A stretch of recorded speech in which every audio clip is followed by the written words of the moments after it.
అన్నయ్య మన రిప్యుటేషన్ మొత్తం స్పాయిల్ చేశాడు నాన్న.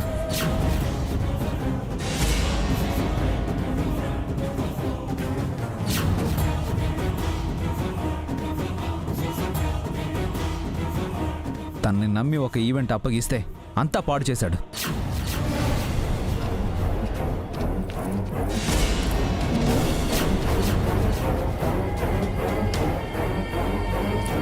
ఈరోజు 2 ఈవెంట్స్ ఉన్నాయి. ఒకటి నేను చూస్తాను, ఇంకొకటి అన్నయ్యని చూసుకోమని చెప్పాను. ఆ ఈవెంట్కి సంబంధించిన ఎవ్రీథింగ్ అన్నయ్యకే రెస్పాన్సిబిలిటీ ఇచ్చాను. అన్నిటికీ ఓకే అని తల ఊపాడు. కానీ అక్కడ జరిగింది వేరు.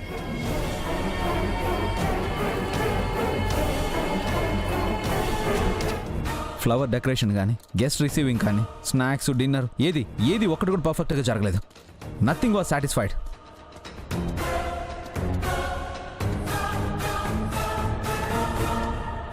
మేము ఇచ్చిన బడ్జెట్ ఏంటి, మీరు చేసిన అరేంజ్మెంట్స్ ఏంటి అని అడుగుతున్నారు.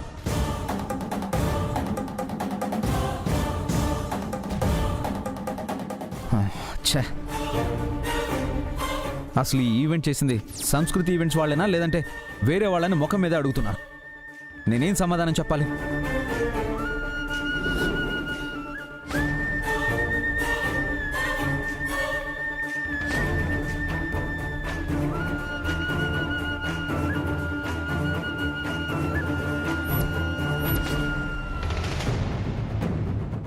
ఏంటి భాస్కర్, అభి నీకంతా చెప్పాడంట కదా, నువ్వు దగ్గరుండి చూసుకోవాలి కదా. చూసుకున్నానమ్మా. చూసుకుంటే ఇలా ఎందుకు జరుగుతున్నానే? అసలు చూసుకోవడం అంటే అంతా పై పైన చూడడం కాదు, ప్రతిదీ ఇన్ డీటెయిల్డ్గా చెక్ చేయాలి. మనం ప్రామిస్ చేసిన ప్రకారం క్వాలిటీగా ఉందో లేదో చూసుకోవాలి. హోస్ట్ సాటిస్ఫాక్షన్, గెస్ట్ సాటిస్ఫాక్షన్ అడిగి తెలుసుకోవాలన్నయ్య.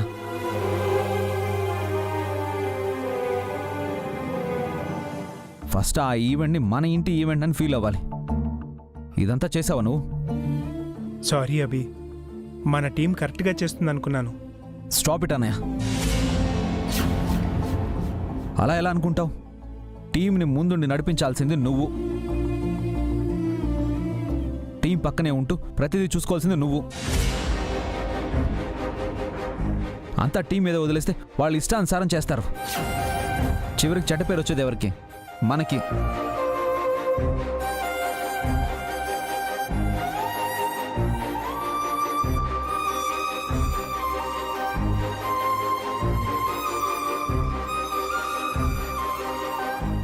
ఇదేదో మనకి వర్కౌట్ అయ్యే గొడవలా ఉంది.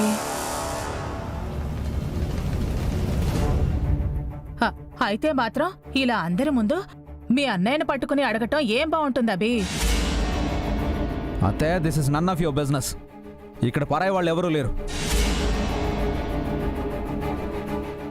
అయినా కూడా చిన్న పెద్ద చూసుకోవాలి కదరా. భాస్కర్ నీకంటే పెద్దవాడు, వాడికి నీ అంత తెలివితేటలు లేకపోవచ్చు. అంత మాత్రాన అందరి ముందు వాడిని నిలదీసి అవమానిస్తావా? స్టాప్ ఇట్ అత్తయ్య. ఆ అన్నయ్యని అవమానించడం నా ఉద్దేశం కాదు.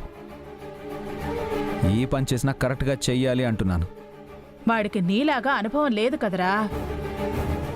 అంత పెద్ద ఈవెంట్ అంటే చిన్న చిన్న తప్పులు జరుగుతాయి. దానికే ఎవరో ఏదో అన్నారని ఇంటికొచ్చి మీ అన్నయ్యనంటున్నావా? ఇదేం బాగాలేదు అభి.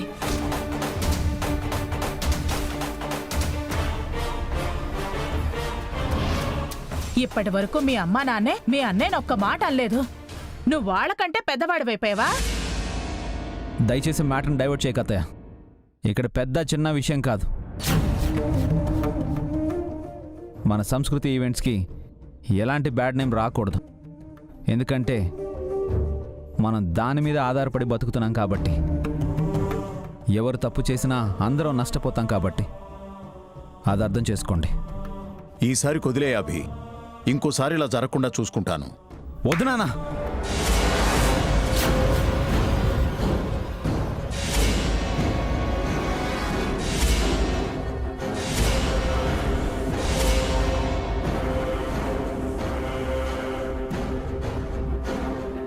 అన్నయ్యకి సొంతంగా ఈవెంట్ చేయడం రాదు అని అర్థమైపోయింది. అనవసరంగా అన్నయ్యని ఇబ్బంది పెట్టడం ఎందుకు? అన్నయ్య ప్లేస్లో బయట వాళ్ళని ఎవరినైనా అపాయింట్ చేస్తాను.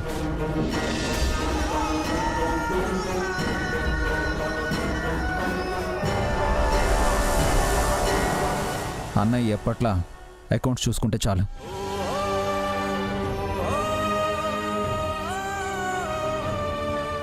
బయట వారికి ఇస్తారా? అఖిల్కి ఇవ్వమని అడుగుతాను. బయట వాళ్ళని ఎందుకండి? ఇప్పటి వరకు సంస్కృతి ఈవెంట్ మన ఫ్యామిలీ సంస్థగా ఉంది. ఇప్పుడు బయట వాళ్ళు వస్తే ఎలా? అన్నయ్య ఈవెంట్స్ చూసుకోలేడు. అఖిల్కి ఇంకా అంత ఎక్స్పీరియన్స్ రాలేదు. అన్నీ చూసుకోవడం నా వల్ల కాదు.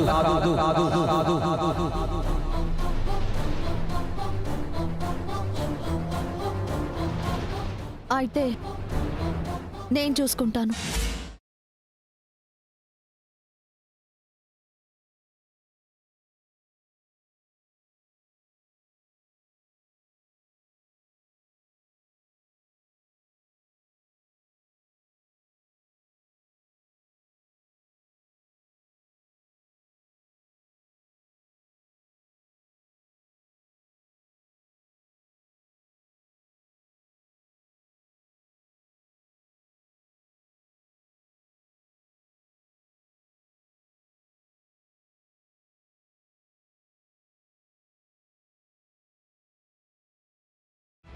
బావగారికి చెప్పిన పని నాకు అప్పగించండి, నేను చేస్తాను.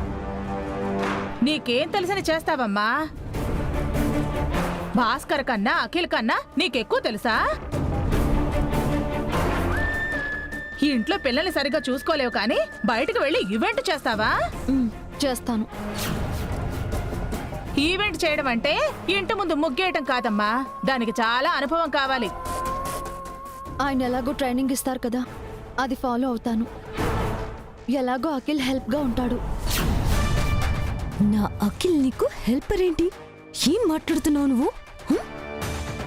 చూడమ్మా, ఇది మగవాళ్ల వ్యవహారం, ఆడదానివి నీకెందుకు? వంటింట్లో వంటలు సరిగా చెయ్యి చాలు. అనయ్య వదినా, మీరేనా చెప్పండి.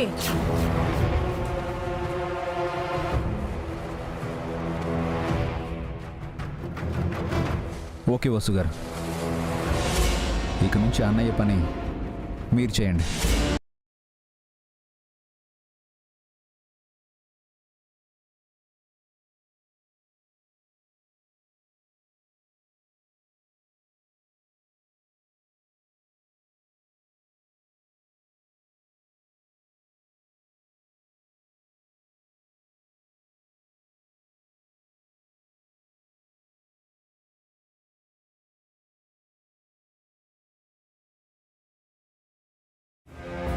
ఆ బాధ్యత మీకు అప్పచెప్తున్నాను.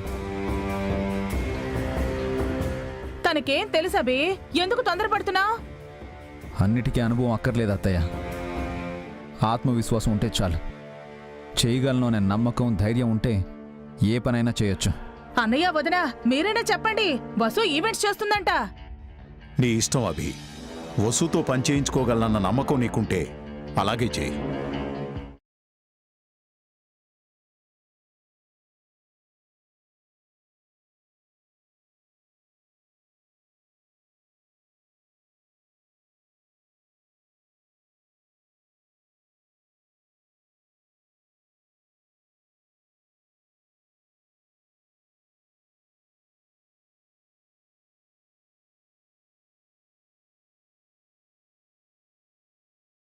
మీ మీద చాలా పెద్ద రెస్పాన్సిబిలిటీ ఉంది Vasu garu. Make us all proud. Take Samskruthi events to greater heights. Okay, thank you.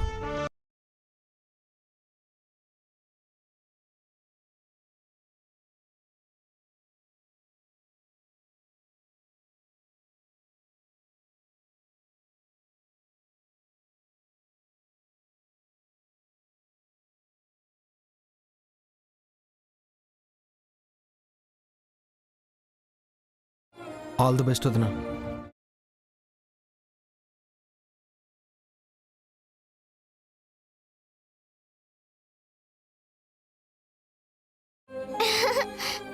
Congrats mummy. Thank you. మాకు స్వీట్స్ కావాలి. సరే, ఇస్తాను.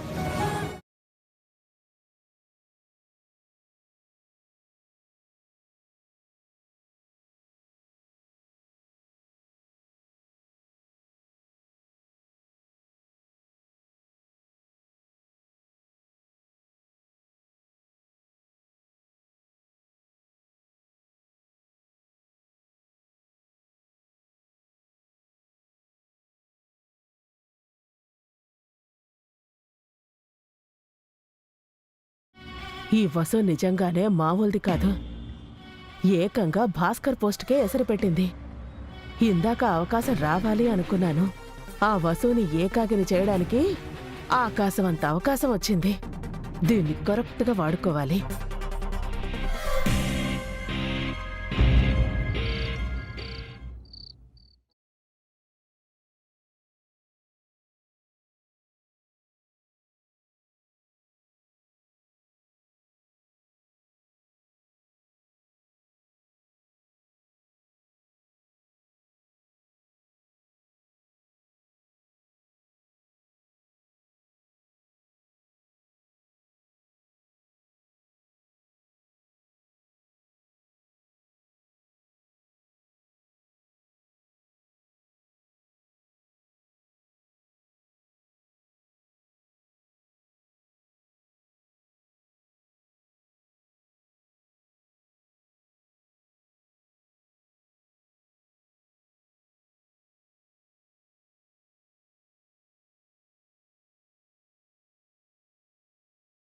ఎందుకురా ఇంకా కన్నీళ్లు దాచుకుంటావు?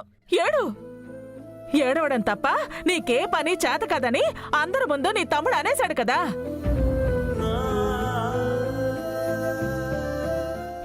ఏడుపే నీకు దిక్కని ఎక్కడించాడు కదా. బాగా ఏడు. నీకన్నా చిన్నోడు, నీ తర్వాత పుట్టినోడు. చిన్నప్పుడు నీ భుజాల మీదెక్కి ఆడుకున్నవాడు ఇప్పుడు నీకన్నా పెద్దవాడైపోయినట్టు నిన్ను ఎన్నెన్ని మాటలు అన్నాడు.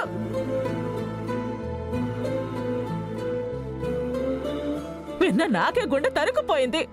నువ్వు ఎలా తట్టుకుంటున్నావో ఏమో.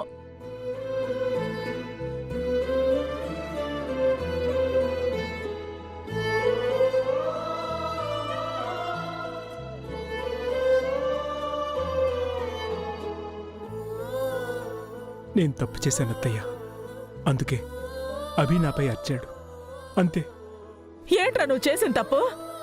అయినా ఎవరు తప్పులు చేయరా? ఏ తప్పు చేయకుండా ఎవరున్నారు ఈ ప్రపంచంలో? అభి ఎప్పుడు తప్పు చేయలేదా? అందరూ తప్పులు చేస్తారు. ఆ మాటకొస్తే ఆ దేవుడు కూడా తప్పులు చేస్తాడు. అందుకే తప్పుడు మనుషులు ఈ భూమి మీదకి వస్తారు.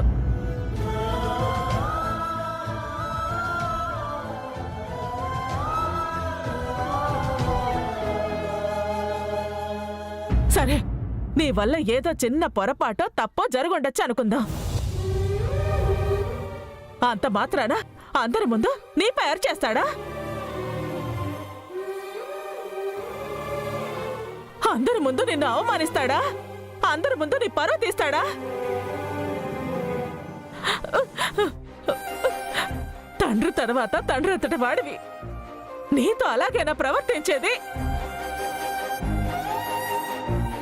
మంచైతే మైక్లో చెప్పాలి, చెడైతే చెవిలో చెప్పాలి అంటారు. ఆ మాత్రం ఇంగిత జ్ఞానం కూడా అభికి లేదా?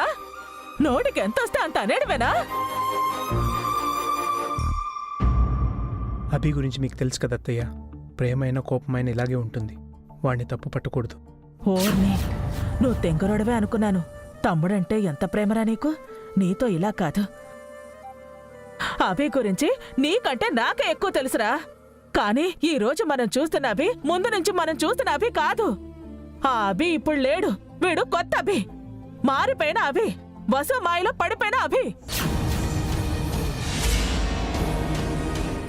ఏమంటున్నావు అత్తయ్య? అభి ఈ రోజు నీతో ఎందుకు గొడవ పెట్టుకున్నాడో తెలుసా? నువ్వు తప్పు చేశావని కాదు, నీ స్థానంలోకి వసుని తీసుకురావడం కోసం ఇంత నాటకం ఆడాడు. నాటకం ఏంటి? నీకింకా అర్థం కాలేదా? ఏమే పావని, నీకైనా అర్థమైందా? ఇది అభి వసు కలిసి చేసిన కుట్ర.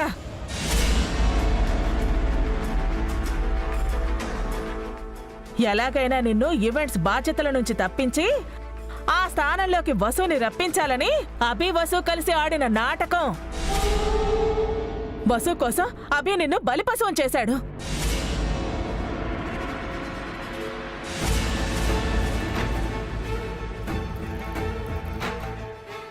నా తమ్ముడు అలాంటి వాడు కాదు. అభి అలా చేస్తాడని ఇంకెవరైనా చెప్తే నేను కూడా నీలాగా నమ్మేదాన్ని కాదురా. కానీ అభి ఇప్పుడు మారిపోయాడు. వసు అభిని పూర్తిగా మార్చేసింది. అభి పుట్టి బుద్ధెరిగినప్పటి నుంచి ఏ రోజైనా ఇన్ని మాటలు మాట్లాడా? ఏ రోజైనా నిన్ను కాని ఇంకెవరినైనా కాని పల్లెత్తు మాట అన్నాడా? ఎప్పుడు మౌనంగా ఉండేవాడు. ఒక్కసారిగా ఇన్ని మాటలు అన్నాడంటే దాని అర్థం ఏంటి? అప్పటికి మీ నాన్న అంటూనే ఉన్నాడు, ఈసారి కొదిలయ్యి ఇంకోసారి తప్పు చేయడు అని. అభి విన్నాడా? ఇంకెవరినైనా పెడతాను అన్నాడు. పోనీ అఖిల్నైనా పెట్టాడా? లేదు. బావగారి పని నేను చేస్తాను అని వసు చిలక పలుకులు పలకగానే తప్పున సరేనన్నాడు. రేపటి నుంచి రెడీగా ఉండు అన్నాడు. అప్పుడు ఏంటర్థం? ఇద్దరు కూడ పలుక్కుని ప్లాన్ చేశారనే కదా. తెలివిగా నిన్ను తప్పించి సంస్కృతి ఈవెంట్స్ మొత్తం ఆ మొగుడు పెళ్ళాలు తమ సొంతం చేసుకోవాలనేగా.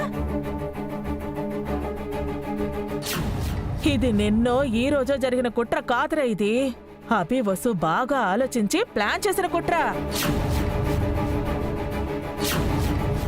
ఎంత ప్లాన్ లేకపోతే ఈ రోజు ఎలక్ట్రీషియన్ ఇంటికొస్తే ఇల్లంతా తన మొగుడిదే అని వసు చెప్తోంది. అంటే దాని అర్థం ఏంటి? ఈ ఇంటికి యజమాని అభి, యజమానురాలు తను, మిగతా వాళ్ళంతా వాళ్ళ మోచేతి నీళ్లు తాగుతున్నారనేగా.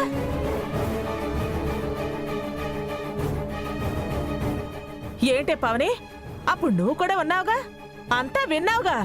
దాన్నే వెనకేసుకుని వచ్చావు కదా. ఇప్పుడు చూడు ఏం జరిగిందో. మీ ముగ్గురు అన్నదమ్ములను చూసి రామలక్ష్మణ్ వాళ్ళు అనుకున్నాను. కానీ పెళ్ళ మాటలు విని అభి ఇంతలా మారిపోతాడని నేను అస్సలు అనుకోలేదురా. అనుకోలేదు. తాళి కట్టిన భార్య కోసం తోడు పుట్టిన వాడిని తిట్టి అవమానిస్తాడో అనుకోలేదు. నువ్వా నోరు లేనివాడివి. ఈ పావనికి తెలివి ఉన్నా ఆ వసుకి వంత పాడుతుంది. మీ పిల్లలేమో అనాథ పిల్లల్లా ఎక్కడో హాస్టల్లో ఉంటున్నారు. ఒక పండక్కి పబ్బానికి పిలవడానికి లేరు. శుభకార్యాలకి అశుభకార్యాలకి పిలవడానికి కూడా లేకుండా పోయింది. సొంత ఇంట్లోనే పరాయి వాళ్ళు అయిపోయారు మీరు.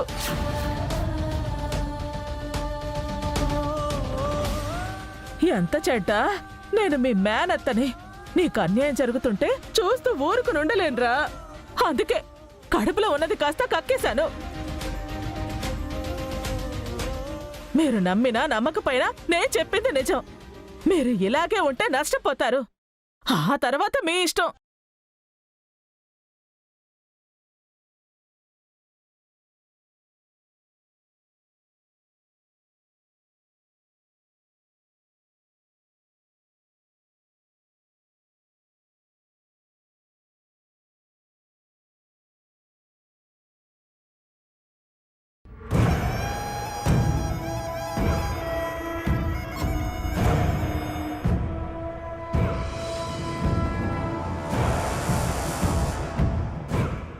నేను చెప్పింది నిజమా కాదా అని పెద్దోడు సంశయంలో పడ్డట్టున్నాడు.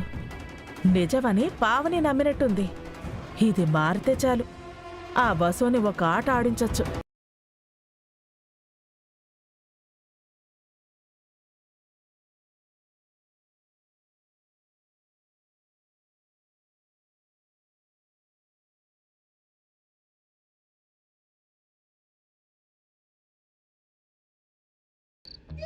లేదురా, మొన్ననే సంక్రాంతికి ఊరెళ్ళొచ్చాం. ఇప్పుడు ఈవెంట్స్ ఉన్నాయి, వీలు చూసుకుని ప్లాన్ చేద్దాం. ష్. కలవాలని నాకు ఉంది, కానీ కుదరట్లేదు. ఎప్పుడు ఏదో ఒక టెన్షన్. అఖిల్, ఆగమన్నానుగా, ఫోన్ మాట్లాడుతున్నానుగా. హలో. ఏయ్ ఏయ్, ఏం చేస్తున్నావు? ఫ్రెండ్తో మాట్లాడుతుంటే. నాకంటే నీకు ఫ్రెండ్ ఎక్కువయ్యాడా? ఎందుకంత కోపం? ఈ మధ్య నువ్వు బాగా ఫ్రస్ట్రేట్ అవుతున్నావు. అవనా మరి? ఎందుకు? ఇప్పుడు ఏమైందని? ఇంట్లో ఏం జరుగుతుందో నీకు తెలియడం లేదా, లేక యాక్ట్ చేస్తున్నావా? ఏమంటున్నావు హారిక? నువ్వు అసలు ఇంటి మనిషివేనా, లేక ఏ అనాథాశ్రమం నుంచి తీసుకొచ్చి అడాప్ట్ చేసుకున్నారా? ఆ డౌట్ ఎందుకు వచ్చింది ఇప్పుడు? ఇంకా చాలా డౌట్స్ వస్తున్నాయి. అబ్బా అసలు ఏంటే నీ ప్రాబ్లం? భాస్కర్ బావ ఏదో తప్పు చేశారని అభి బావ ఆయన్ని జాబ్లో నుంచి తీసేశారు. అవును, ఎవరు తప్పు చేసినా అభి అన్నయ్య క్షమించడు. అంతవరకు బాగానే ఉంది. కానీ భాస్కర్ బావ గారి పోస్ట్ వసు అక్క తీసుకోవడం ఏంటి? ఓ అదా నీ ప్రాబ్లం? అది నా ప్రాబ్లమే కాదు అఖిల్, మన ప్రాబ్లం. నాకేం ప్రాబ్లం లేదే. ఎందుకు లేదు? భాస్కర్ బావ తర్వాత నువ్వే కదా ఆ పోస్ట్ నువ్వే తీసుకోవచ్చు కదా. వసు వదిన తీసుకుంది కదా. అదే తనే ఎందుకు తీసుకోవాలి? నువ్వే ఎందుకు తీసుకోకూడదు? ఏ నువ్వు చదువుకోలేదా? నీకు పని చేయడం చేత కదా?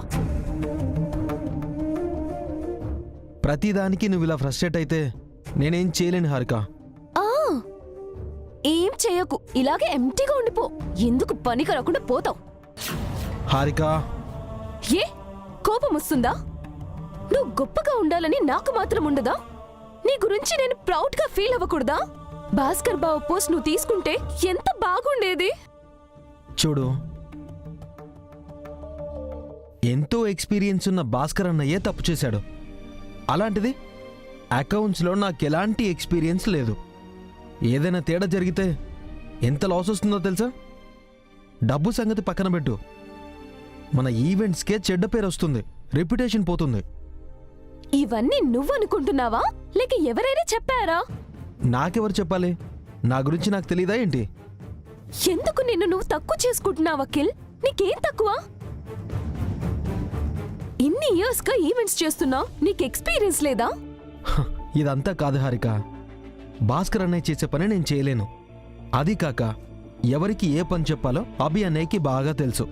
అందుకే ఆ పని వసు వదినకు అప్పగించాడు, అంతే. అవును, మీ అభి అన్నయ్య శ్రీరాముడు, మీ వసు వదిన సీతమ్మ, నువ్వు ఒక లక్ష్మణుడివి. వాళ్ళు చెప్పింది నువ్వు వినాలి. నేను లక్ష్మణుని అవునో కాదో తెలియదు గాని నువ్వు మాత్రం మందరలా తయారయ్యి చాడీలు చెప్పి నా మైండ్ మాత్రం పాడు చేయకు. అంటే నీ మంచి కోరకూడదా అఖిల్? నువ్వు గ్రేట్ అవ్వకూడదా? నువ్వు నిజంగా నా మంచి కోరితే ఈ విషయాన్ని ఇంతటితో వదిలే, నాతో ఆర్గ్యూ చేయకు. ఈ ఇంట్లో ఎలాగో నాకు గుర్తింపు లేదు, నీకైనా ఉండాలి కదా అఖిల్. నాకు కావాల్సినంత గుర్తింపు ఉంది, నీకుంది. అనవసరంగా ఐడెంటిటీ క్రైసిస్కి వెళ్లకు. అభి అన్నయ్యకి ఏం చేయాలో తెలుసు, అందుకే ఈ ఇంటి భారమంతా అన్నయ్య మోస్తున్నాడు. అన్నయ్య చెప్పింది వినడమే నీకు నాకు మంచిది, ఓకే?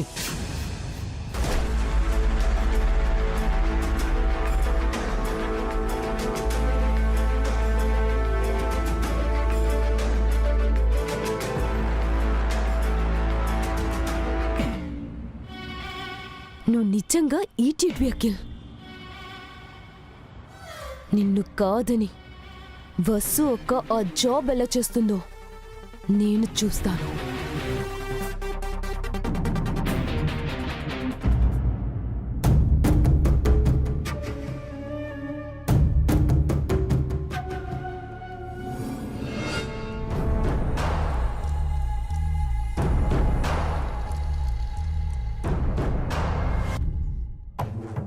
వదినకి ఒళ్ళు మండిపోతున్నట్టుంది. మరి నేను చెప్పిన మాటలు మామూలు మాటలా? మాటలు కావవి, మండు నిప్పు కణాలు. రావే రా, నీ గురించి మా వదినకు ఉన్నవి లేనివి చెప్పి బాగా ప్రిపేర్ చేశాను. ఇక నీకు ఉంటుంది నరకమే నరకం. అత్తయ్య పిలిచారంట.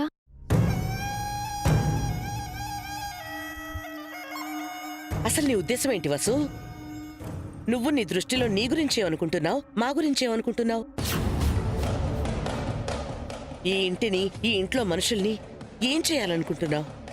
మీరేమంటున్నారో నాకు అర్థం కావట్లేదు అత్తయ్య. అర్థం కాకపోవడానికి మీ అత్తయ్య అరవల్లో చెప్పిందా, సంస్కృతంలో చెప్పిందా? స్వచ్ఛమైన తెలుగులోనే కదా చెప్పింది. నువ్వు మంచి నటివని తెలుసమ్మా, మహానటివని మాకేం రుజువు చేయనక్కర్లేదు. భాస్కర్ బాధ్యతలు నువ్వెందుకు తీసుకుంటానని చెప్పావు? అది అత్తయ్య. అంటే వాడు చేతకాని వాడనా? నువ్వు తెలివైన దానివనా? తెలుసో తెలియకో భాస్కర్ వల్ల పొరపాటో తప్పో జరిగుండొచ్చు. అంత మాత్రానా వాడి పని నువ్వు చేస్తావా? నీకెంత ధైర్యం ఉంటే అందరి ముందు అంత మాట అంటావు? ఆ, అంటే అత్తయ్య, ఆయన బావగారి బాధ్యతల్ని బయట వారికి అప్పచెప్తానంటేను. బయట వాళ్ళకెందుకు, బావగారికి ఇంకో అవకాశం ఇవ్వండి అని నువ్వు అనాలి కదా. లేదే, అఖిల్కి ఇవ్వండి అని చెప్పాలి కదా. తగుదనమ్మా అంటూ నువ్వే చేస్తాను అంటావా? అసలు నీకేం అర్హత ఉందని చేస్తానన్నా? ఏం చదువుకున్నావు నువ్వు గాని? నీ అనుభవం గాని ఎంత? ఈవెంట్ చేయడం అంటే నర్సరీలో మొక్కలు అమ్ముకోవడం, పువ్వులు అమ్ముకోవడం అనుకుంటున్నావా? లేక వేరే వాళ్ళ ఇంటికొచ్చి పాట పాడటం అనుకున్నావా? అసలు ఏమొచ్చా మాట అన్నావు? ఇదేంటి విషయం పక్కదారి పడుతోంది? తనకి ఏం వచ్చో ఏం రాదో మనకెందుకొద్దురా, భాస్కర్కి ఏం రాదనే కదా తన ఉద్దేశం. అందరి ముందు భాస్కర్ చేతకాని వాడని చెప్పగానే చెప్పిందిగా. అయ్యో, నా ఉద్దేశం అది కాదు పిన్ని గారు. మరి ఏ ఉద్దేశం ఉంది నీకు? అక్కడ అందరూ సైలెంట్గా ఉంటే నీ పాటికి నువ్వు ఇష్టానికి మాట్లాడతావా? కనీసం ఆ మాట అడిగే ముందు నువ్వు అన్నయ్య ఉన్నారని కూడా తను ఆలోచించలేదు వదినా. మిమ్మల్ని ఓ మాట అడగాలని, మీరు ఒప్పుకోవాలని తనకు అనిపించలేదు. స్వతంత్రంగా నిర్ణయం తీసుకుంటోంది. మీరంటే తనకేమాత్రం గౌరవం లేదొదినా. ఆ విషయం నాకెప్పుడూ అర్థమైంది. మారుతుందని ఇన్నాళ్ళు ఓపిక పట్టాను, ఎదురు చూశాను. ఇప్పుడు నా పెద్ద కొడుకునే అవమానించావు, నీ తోటి కోడల్ని అవమానించావు. సొంత చెల్లిలా నిన్ను ప్రేమగా చూసినందుకు పావనికి మంచి బహుమతే ఇచ్చావు. ఈ తిరుగుబాటు ఇందాక మొదలలేదొదినా, పొద్దున్నే మొదలైంది. ఎవరో ఇంటికొస్తే వాళ్లతో చెప్తోంది ఈ ఇల్లు మొత్తం అబీదని, అబీ భార్యగా తనే ఇంటికి యజమానురాలు అని. అయ్యో, నేను అలా అనలేదు. ఆ? నీ కొడుకు అన్నాడుగా, దానికి నువ్వు వంత పాడావు. నీ మనసులో ఏ దురుద్దేశం లేకపోతే అలా ఎందుకంటా? అప్పుడే నీ బుద్ధి ఏంటో నాకు తెలిసిపోయింది. పాపం పిచ్చిది పావని నీ అంతరార్థం గ్రహించలేకపోయింది. నువ్వేం చేస్తావో నాకు తెలీదు వసు.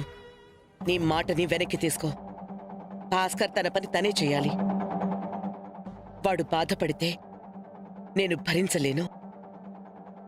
అభికి చెప్పి ఒప్పించు, అర్థమైందా? ఆయనతో చెప్తానత్తయ్య. ఆయన దాన్ని ఒప్పుకుంటారో లేదో నాకు తెలీదు.